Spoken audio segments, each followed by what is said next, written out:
السلام عليكم، كيف بخير إن شاء الله.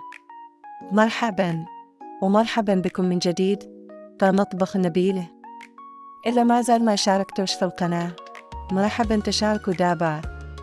اليوم غادي نكملوا السوشي اللي بدينا في الفيديو اللي فات، وغادي نقدمه ثلاث الأنواع: السوشي بالبيضة والأوراماكي، وزيد عليهم كباماكي ديال الخيار. طريقة طيب الرز كاين في هذا الفيديو، وطريقة تحضير رز السوشي راها في الفيديو السابق. سوشي بالبيضة. أول حاجة غادي نوجد البيضة الرقيقة، كنخلط بيضات وحدة مع شوية ملح، كنسخن الزيت وكنفرغ البيضة وكنحرك المقلة باش تجي رقيقة، باش تبقى صفراء وزوينة، خاصة النار تكون مهيلة وما تتحمرش. منين طيب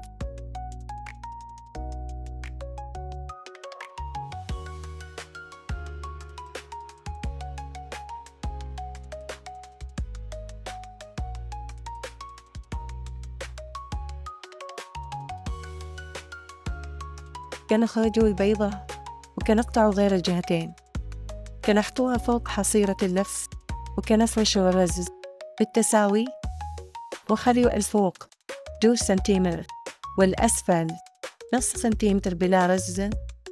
الحشوة كنحطوها شوي لتحت. استعملت السوريمي والسبانخ المسلوقة، وقدروا تستعملوا تونة بمايونيز، خيار، أفوكادو، فرماج كريمي، سالمون مدخ، ولا طاطا مقلية. طريقة القطع كاين في الفيديو اللي فات. الأوراماكي كنفرشوا البلاستيك فوق حصيرة اللف، وكنفرشوا الرز على قد النوري، ونتأكدوا ما تكون حتى فراغات. من بعد كنحطوا النوري وكنزيدوا الحشوة وكنلفوا ومانين يتشكل، كنغطيوه بالجنجلان.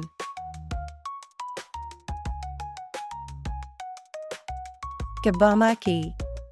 التفاصيل كاين في الفيديو السابق. في اليابان يديروا الخيار بالطول، ولكن حتى القشرة مقطعات رقيقة كتجي بنينة. جربوها إلا بغيتوا. كاينين أنواع بزرف من السوشي، وغادي نقدم لكم أنواع أخرى في الفيديوهات الجاي. إذا كنتم مهتمين تشاركوا وبقوا متابعين. إلا بغيتوا شي طبق ياباني كتبوه في التعاليق، وبلاك تنساو اللايك والبرطاج. نشوفكم في الفيديو الجاي إن شاء الله.